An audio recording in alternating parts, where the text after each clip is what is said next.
इस बीच बिहार की सियासत से जुड़ी बड़ी खबर बता दें, प्रशांत किशोर का अशोक चौधरी पर बड़ा आरोप। अशोक चौधरी के पास 500 करोड़ की अवैध संपत्ति है। तो फिर से प्रशांत किशोर ने बड़ा खुलासा किया है। पर्दाफाश करेंगे अशोक चौधरी के संपत्ति को लेकर। सरकारी कॉन्ट्रैक्ट में 5% कमीशन लिया है, ये निशाना साधा है। प्रशांत किशोर ने आज प्रेस कॉन्फ्रेंस करके अशोक चौधरी की संपत्ति का एक संपत्ति का पर्दाफाश करेंगे। जो भी कॉन्ट्रैक्ट रहा है, जो भी सरकारी कॉन्ट्रैक्ट है, उसमें 5% कमीशन लिया है अशोक चौधरी ने। तो फिर से अशोक चौधरी को लेकर बड़ा आरोप लगाया है। सम्राट चौधरी पर भी प्रशांत किशोर ने बड़ा आरोप लगाया। शिल्पी हत्याकांड में सम्राट चौधरी संदिग्ध थे या नहीं, सम्राट चौधरी हत्या के अभियुक्त हैं, ये बड़ा आरोप लगाया प्रशांत किशोर ने। हत्या केस में बचने के लिए नाबालिग साबित किया। सम्राट चौधरी की तुरंत गिरफ्तारी हो, तो इस बार तुरंत गिरफ्तारी की भी मांग की है प्रशांत किशोर ने। अशोक चौधरी के नाम पर जो संपत्ति की बात कही गई है, हम लोग उस बात पर कायम हैं। 200 करोड़ की संपत्ति इन्होंने अर्जित की है। इन्होंने कैमरे पर आप लोगों को कहा कि 1 कट्ठा भी जमीन हो जाएगा तो मैं जनसुराज की गुलामी करूंगा। मेरे भाई मुन्ना जी ने अभी पूरा डॉक्यूमेंट जारी किया है।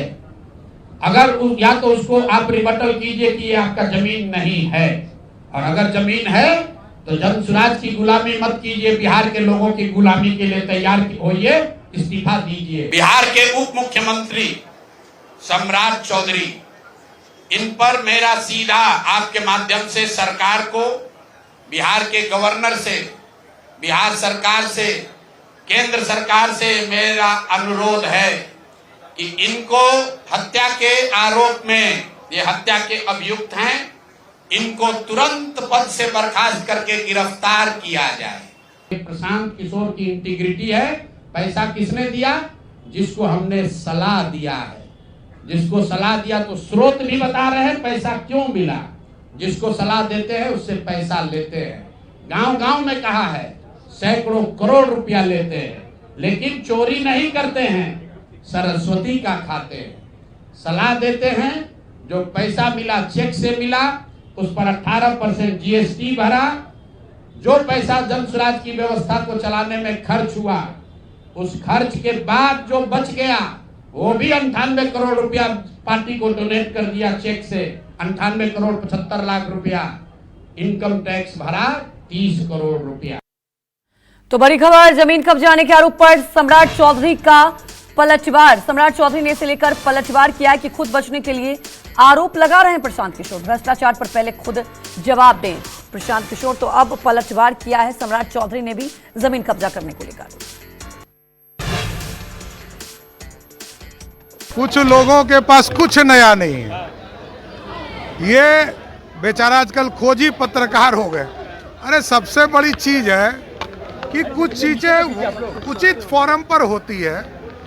जो आदमी अपने भ्रष्टाचार को बचाने के लिए दूसरे के ऊपर थोपने का प्रयास कर रहा है, पहले उसका तो जवाब दे। तो सीधे पटना से हमारे सहयोगी सौरभ कुमार लाइव जुड़ चुके हैं। सौरभ, बिहार की राजनीति में हाइड्रोजन बम फटा और अब यूं कहें कि प्रशांत किशोर ने तो पूरा ब्लास्ट ही कर दिया है। आज भी बड़े खुलासे कर दिए हैं प्रशांत किशोर ने।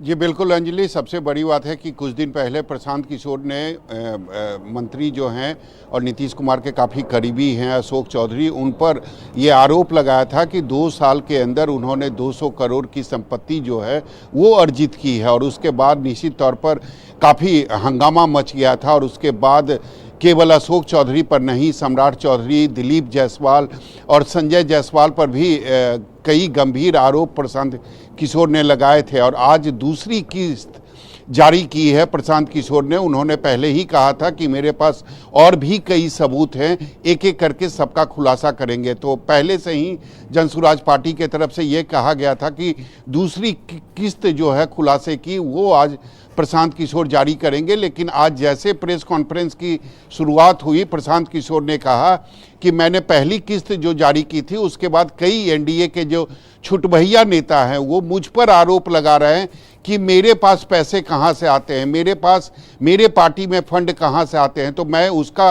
पहले जवाब दूं। और उसके बाद प्रशांत किशोर ने कहा कि पिछले 3 सालों में करीब 240 करोड़ के आसपास हमारी कमाई हुई है। और उसमें उन्होंने कहा कि मैंने जीएसटी दिया, इनकम टैक्स को दिया, और उसके बाद जो 98 करोड़ रुपया बचा है वो हमने अपने चेक से पार्टी फंड को दे दिया। और उसके बाद उन्होंने कहा कि उस एक निजी कंपनी के बारे में भी प्रशांत किशोर पर आरोप लग रहा था कि 11 करोड़ रुपया उनको मिले थे। उसका भी खुलासा करते हुए प्रशांत किशोर ने कहा कि 2 घंटे का हमने उनको सुझाव दिया था, उसी के बदले मुझे 11 करोड़ रुपए मिले हैं। और उसके बाद उन्होंने अल्टीमेटम दिया है अशोक चौधरी को। उन्होंने कहा कि अगर 7 दिनों के अंदर वो इस्तीफा नहीं देते हैं तो मेरे पास 500 करोड़ की जो अवैध संपत्ति अशोक चौधरी ने जमा किया है उसका पेपर मेरे पास है। तो अगले बार यानी 7 दिनों के बाद बिल्कुल सही बात। पहले तो उन्होंने अपने